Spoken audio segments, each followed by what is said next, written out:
आज बुलेटिन में मैं हूं आपके साथ अंशिका पाठक। ईरान को दी गई डेडलाइन के खत्म होने से 1.5 घंटे पहले अमेरिकी राष्ट्रपति डोनाल्ड ट्रंप ने बड़ा ऐलान किया है और 2 हफ्ते के लिए सीज फायर का ऐलान कर दिया है। अपने सोशल मीडिया ट्रूथ पर ट्रंप ने पोस्ट करके सीज फायर की जानकारी दी, जिसमें उन्होंने कहा कि यह फैसला एक अहम शर्त के साथ जुड़ा है। उन्होंने कहा कि ईरान को तुरंत पूरी तरह और सुरक्षित तरीके से हॉर्मुज स्ट्रेट खोलने पर सहमत होना होगा। ट्रंप ने इस फैसले को दोनों ही पक्षों की ओर से सीज फायर बताया है। ट्रंप के अनुसार ईरान ने 10 बिंदुओं वाला एक प्रस्ताव दिया, जिसे बातचीत के लिए एक व्यवहारिक आधार माना जा रहा है। उन्होंने कहा कि अमेरिका और ईरान के बीच पहले से विवाद के अधिकांश मुद्दों पर सहमति बन चुकी है और 2 हफ्तों का ये वक्त समझौते को अंतिम रूप देने के लिए दिया गया है। तो फिलहाल ईरान का दावा है कि यूएस ने जो 10 पॉइंट्स में शर्तें रखी गई थी उन्हें मान लिया है।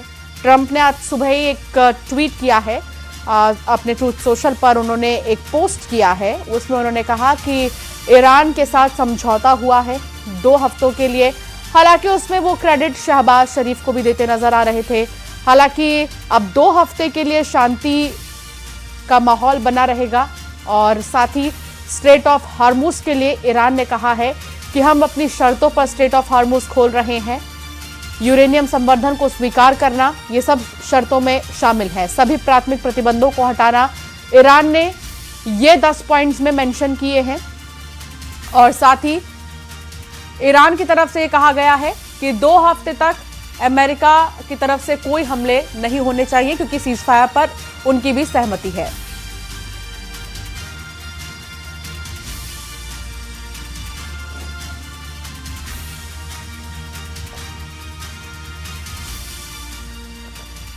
पश्चिम एशिया में चल रही जंग आखिरकार सीज फायर के पड़ाव पर पहुंच चुकी है। डोनाल्ड ट्रंप के ऐलान के बाद अब नजरें टिकी हैं उस शांति समझौते पर जो ये तय करेगा ये ठहराव स्थायी शांति बनेगा या फिर जंग का अगला अध्याय शुरू होगा।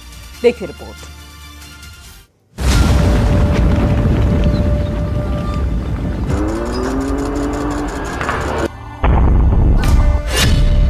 पहले डेडलाइन, फिर धमकी और अब सीज फायर। पश्चिम एशिया में पिछले करीब 40 दिनों से चल रहा महायुद्ध अब सीज फायर की तरफ बढ़ चुका है। अगले 2 हफ्ते तक दोनों देशों के बीच अब ना तो गोलीबारी होगी, ना ही मिसाइलें चलेंगी और ना ही ड्रोन उड़ेंगे। ईरान को दी गई डेडलाइन के खत्म होने से 1.5 घंटे पहले अमेरिकी राष्ट्रपति ट्रंप ने 2 हफ्ते के सीज फायर का ऐलान किया, जिसमें उन्होंने बताया कि यह फैसला एक अहम शर्त के साथ जुड़ा है, जिसके मुताबिक ईरान को तुरंत हॉर्मुज स्ट्रेट खोलना होगा। अपने social media platform truth social पर पोस्ट करके ट्रंप ने सीज फायर की जानकारी दी। उन्होंने लिखा, पाकिस्तान के प्रधानमंत्री से बातचीत के बाद उन्होंने मुझसे कहा कि आज रात ईरान पर होने वाले हमले को रोक दिया जाए, इस शर्त पर कि ईरान तुरंत पूरी तरह और सुरक्षित तरीके से हॉर्मुज स्ट्रेट को खोल दे। मैं 2 हफ्तों के लिए हमले और बमबारी रोकने के लिए तैयार हूँ। ये दोनों तरफ से लागू होने वाला सीज फायर होगा। हम ऐसा इसलिए कर रहे हैं क्योंकि हम अपने सभी सैन्य लक्ष्य पहले ही हासिल कर चुके हैं और ईरान के साथ लंबे समय की शांति के लिए समझौता काफी आगे बढ़ चुका है। हमें ईरान की तरफ से 10 बिंदुओं का प्रस्ताव मिला है जिस पर बातचीत हो सकती है। उधर ईरान ने भी सीज फायर की पुष्टि की। ईरान के विदेश मंत्री अब्बास अरागची ने कहा, 2 हफ्तों तक दोनों देशों के बीच सीज फायर रहेगा, जिसमें हॉर्मुज से जहाजों की आवाजाही जारी रहेगी। अमेरिका ने ईरान के 10 सूत्री प्रस्ताव को स्वीकार कर लिया है, जिस पर बातचीत होगी। दोनों देशों के बीच हुए इस समझौते के लिए ट्रंप के सामने ईरान ने जो शर्तें रखी हैं, उनके मुताबिक ईरान पर अमेरिका कोई हमला नहीं करेगा। हॉर्मुज स्ट्रेट पर ईरान का कंट्रोल बरकरार रहेगा। ईरान को परमाणु संवर्धन जारी रखने की अनुमति होगी। ईरान पर अमेरिका के सभी आर्थिक प्रतिबंध खत्म होंगे। ईरान पर लगाए गए सभी सेकेंडरी प्रतिबंध भी खत्म। संयुक्त सुरक्षा परिषद के सभी प्रस्ताव रद्द। International atomic energy agency board of governors के सभी प्रस्ताव रद्द होंगे। अमेरिका ईरान को जंग में हुए नुकसान का हर्जाना देगा। पश्चिम एशिया से अमेरिकी सेना की वापसी होगी और लेबनान समेत सभी मोर्चों पर युद्ध विराम होगा। उधर ईरान के सुप्रीम लीडर मुज्तबा खामनेई ने भी सीज फायर को अपनी मंजूरी दे दी है। इस्लामिक रिपब्लिक की सुप्रीम नेशनल सिक्योरिटी काउंसिल ने 2 हफ्ते के सीज फायर का जिक्र करते हुए एक बयान जारी किया, जिसमें कहा गया है कि समझौते की डिटेल्स को फाइनल करने के लिए शुक्रवार से बातचीत शुरू होगी। इसका मकसद अमेरिका के साथ होने वाले समझौते की शर्तों को ज्यादा से ज्यादा 15 दिनों के भीतर अंतिम रूप देना है। इस तरह महायुद्ध पर फिलहाल 2 हफ्ते का ब्रेक जरूर लग गया है, लेकिन खतरा टला नहीं है। अगले 14 दिनों में अमेरिका और ईरान के बीच होने वाली बातचीत ये तय करेगी कि ये युद्ध खत्म होगा या फिर महायुद्ध के नए चैप्टर की शुरुआत होगी।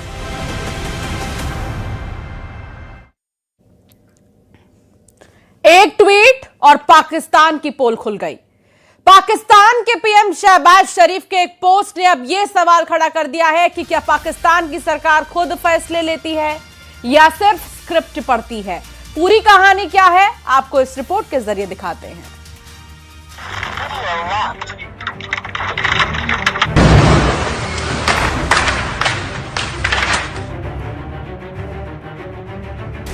क्या पाकिस्तान की विदेश नीति रिमोट कंट्रोल से ऑपरेट हो रही है?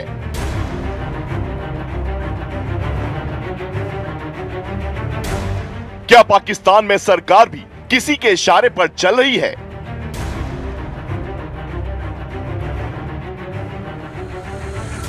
एक ट्वीट से बाहर आया पाकिस्तान में चल रहा द ग्रेट पपेट शो। ये कहानी एक ट्वीट से शुरू होती है, लेकिन सवाल पूरी सत्ता तक पहुंच जाता है। पाकिस्तान के प्रधानमंत्री शहबाज शरीफ के आधिकारिक अकाउंट से किया गया एक पोस्ट और उसमें छुपा हुआ एक शब्द ड्राफ्ट जैसे किसी पर्दे के पीछे छुपी स्क्रिप्ट का इशारा दे गया। पाकिस्तान जो खुद को कूटनीति का खिलाड़ी बता रहा था, अब उसी की साख पर सवाल खड़े हैं। क्या यह सिर्फ एक तकनीकी गलती थी या फिर वो झलक जिसने दिखा दिया कि फैसले कहीं और लिखे जाते हैं और पढ़े कहीं और जाते हैं। ये ट्वीट जैसे ही पोस्ट हुआ, रीट्वीट की बाढ़ आ गई और फिर शुरू हुआ सवालों का तूफान। एक्स पर यूजर्स ने तुरंत स्क्रीनशॉट लेना शुरू कर दिया और एडिट हिस्ट्री खंगालते ही पूरा मामला खुलता चला गया। शहबाज शरीफ के इस पोस्ट को लेकर लोग पूछने लगे, क्या यह संदेश असल में उनका ही था या फिर फॉरवर्ड किया गया। कुछ ही देर में पपेट गवर्नमेंट ट्रेन करने लगा और पाकिस्तान की डिप्लोमेसी मजाक बनकर रह गई। यानी एक क्लिक और पूरी दुनिया के सामने पाकिस्तान की स्क्रिप्टेड पॉलिटिक्स की पोल खुल गई। मीम्स के जरिए पाकिस्तान को अमेरिका का पिट्ठू बताया जाने लगा और डिजिटल दुनिया में ये मजाक धीरे धीरे एक बड़े नैरेटिव में बदल गया। कई यूजर्स ने दावा किया कि यह सिर्फ एक गलती नहीं बल्कि उस सिस्टम की झलक है जहां फैसले खुद नहीं लिए जाते। यही नहीं, ड्राफ्ट में पीएम को पाकिस्तान पीएम यानी किसी तीसरे व्यक्ति की तरह संबोधित किया गया। जानकार बताते हैं कि कोई भी व्यक्ति अपने खुद के नोट्स में अपना पद इस तरह नहीं लिखता। यही बात पूरे विवाद का सबसे बड़ा आधार बन गई।